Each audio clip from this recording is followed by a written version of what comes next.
Everybody put your hands together one more time for my guy, Lou Christopher. So you got the perfect reindeer on right now. You good? I'm chilling. All right. Can I just say that Luke was at my birthday party last week and absolutely killed it. Oh, thank you. We turned up. Yeah, we had fun. So your performances have been pretty much insane. This is the second time seeing you. What's your process in like getting prepared for something like that? It's the people, man. It's like you vibe off the people. Like these, you got cool people and you can have fun. So it's all about having fun, I think, So you don't like actually practice. You just kind of like, we gonna kill it. Nah, I'll practice. Like I'll rehearse and stuff. But when you get out there, you never know what it's gonna be like, So It's always just based on just how like you can vibe with a small crowd, you can vibe with a big crowd as long as you're having fun with it. Right. Now you just dropped your mixtape back in September. Yes, ma'am. Why did you call it Tomorrow?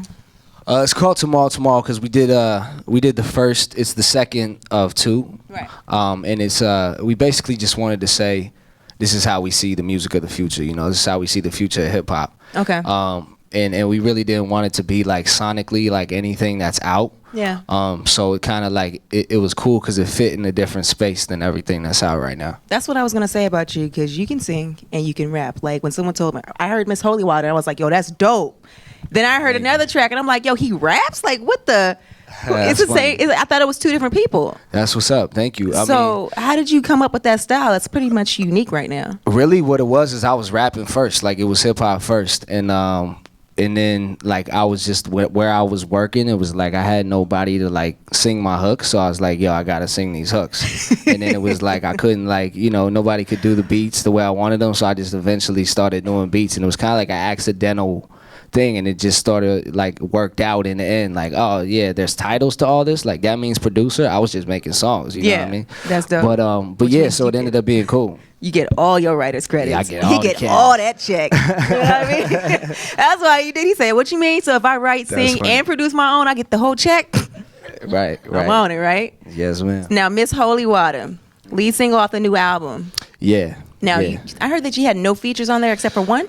Nah, yeah, we're still in process. So it's like Miss Holy Water is like the warm up kind of single. Okay. And it's like the first official release. So it's like the first one we're going to radio with. Mm-hmm. So it's like brand new. So we wanted to do probably like 4 singles off the album. Okay. But feature wise, I'm like, I don't want to do a feature just for like feature's sake. Like, oh yeah, he just got Homeboy on the track. Like I want to do smart features, like ones that make sense musically, like unique features that add something creatively.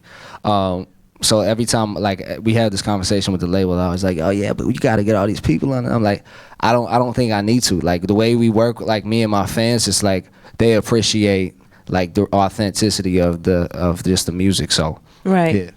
How do you feel the direction of hip hop is going right now? Like I know J. Cole was going in talking about how it's just all capitalized. Yeah, he went in. Right? He went in. Yeah, I mean it is. It's a business now. Right. And I think what's important about artists like I feel like myself and Cole is that we actually care about it. Yeah. Like a lot of these artists, they just making music and then it's like, oh snap, I could get women and money. It's like, oh cool, you know what I mean? Like for us, it's like we actually care about it. So when we put a project out, we want people to like feel something when they hear it. You know what I mean? Get the message. Yeah, it's kind of like you feel like a warrior in that sense, like a soldier of culture and hip hop. Right. And so that's why I feel like as long as people are authentic in their art, it's like we're good. Right now, it's in a place where it's kind of like I'm not throwing any shade on nobody, but it's like it's not. It doesn't. I don't feel like it represents our generation. You know what I mean? Mm-hmm. I feel like it's just talking for talk's sake. Like we've been making like J. Cole said the same thing. We've been making the same songs for 30 years. Right. In hip hop, like no one's made like interesting stuff since. So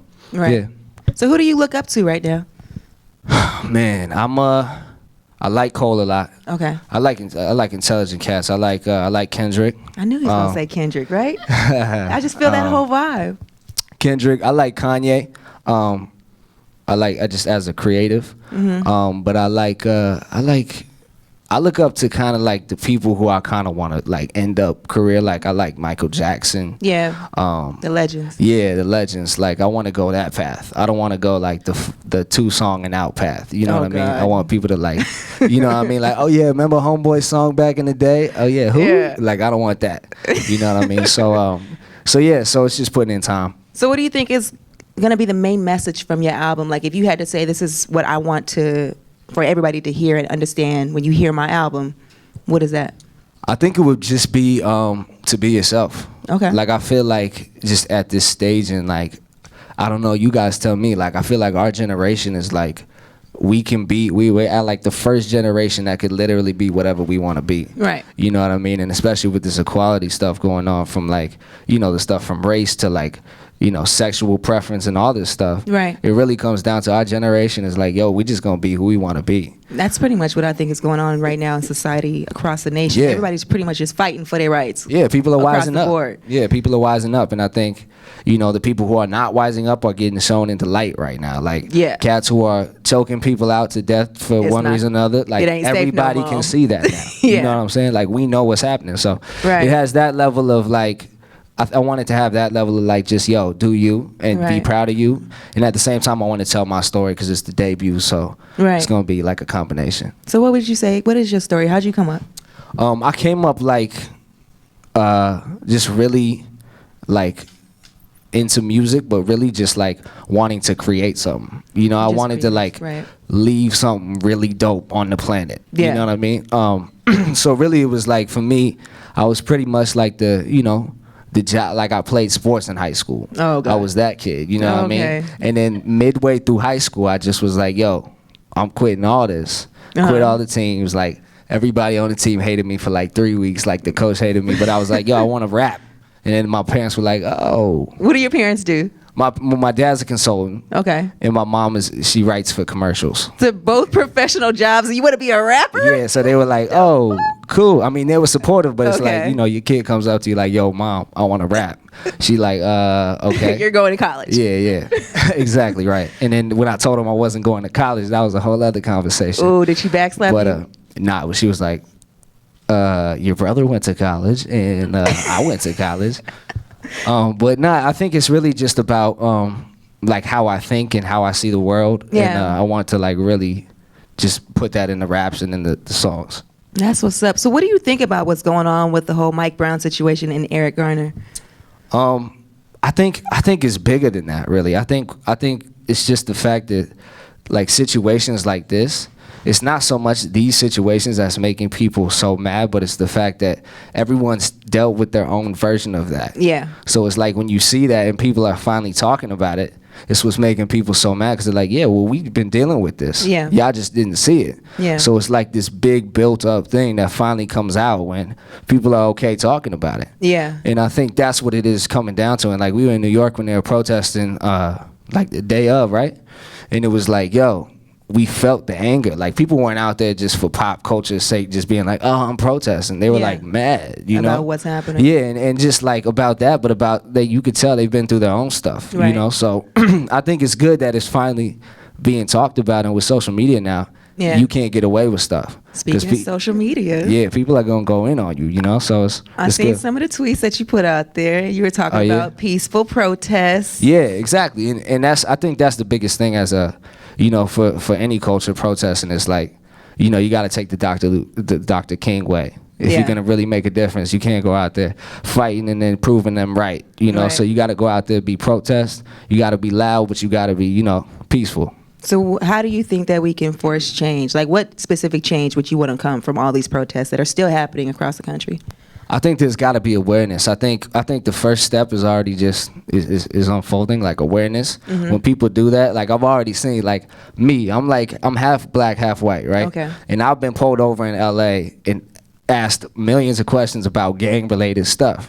Like, what so for me, it's like, yo, you know, why would you? I don't get it. And now I just got pulled over the other day, and the cop's like super nice to me. Like, I could see he like, he paranoid. Hey, yeah, you know what? Go ahead. You know, pull out the phone. Ticket, I'm gonna have you on CNN, bruh. Keep playing. Yeah, exactly, right, exactly. And so now it's, you know, it's like people are understanding that it's not okay. You're not gonna get away with it. Yeah. So I think that is at least the first step. You know. Okay, so what's going on next? What's up with this new album? I saw 2015, but yeah, it'll be 2015. But it'll be towards the end of the year probably. We want to put out videos. We want to put out singles. Just a bunch. We just want to put out a lot of dope content before we drop the album. You know what I mean? We want the album to drop to be like an event. you know. Have you actually worked with J. Cole or Kanye yet? I know you said those were two people. Cole is he's basically in my imprint at Bystorm at RCA, so that's probably gonna happen soon, anyways. But Kanye, no, not yet. I haven't even met him. No. Okay. Not yet. And then one last question for you before I let you go, Miss Holy Water. What's the inspiration behind that? I mean, I heard it and I was like, that's going to be the 2015 pickup line off top. Somebody calls me, hey, Miss Holy Water. I'm stopping. Like, what? Who was that? You know what I mean? Yeah, I think it basically stems from, like, I feel like everybody's been, you know, you start messing around like with the wrong people and you realize you're going down like the wrong path in relationships, and you're like, yo, all right, I need something to just like clean me. Like, I need that girl that's just gonna be like, yo, cut it out, bro. You know, it make you, you know, be the best you can person. Be. Yeah. And I feel like that's girls and guys. They both go through that. So yeah. So that was basically what I wanted to portray in the song. By calling her Miss Holy Water. So yeah, like you know, cleanse me, baby. You know that whole thing. Cleanse me. I just got an image of him saying that to a girl. Oh my God! Seriously? That's funny. Nah. Do you have a girlfriend? Yeah. How long? It's been a minute now. It's been like it was since high school. Oh, that's beautiful. Yeah. So she keeps you grounded. Yeah, no slack. She is not playing with you. Keep playing if you want to. Right. No. Now, any last words you want to say to the Bay Area before we let you go? Yeah, just love, y'all. Thanks for rocking with me. I mean, I feel like it's like the beginning of a long journey. So I'm gonna be out here. We're gonna be turning up for a while. Yeah. It's just getting started. You definitely gonna be back. And if people want to follow you and see what you got going on, what's popping? Yeah, the Instagram is AY Luke Christopher, and then on Twitter it's Luke Chris Music. So make sure y'all follow me. Well, thank you again for checking in with us, bruh. Inside the WesternUnion.com VIP Lounge, your girl Shaded in, my guy Luke Christopher.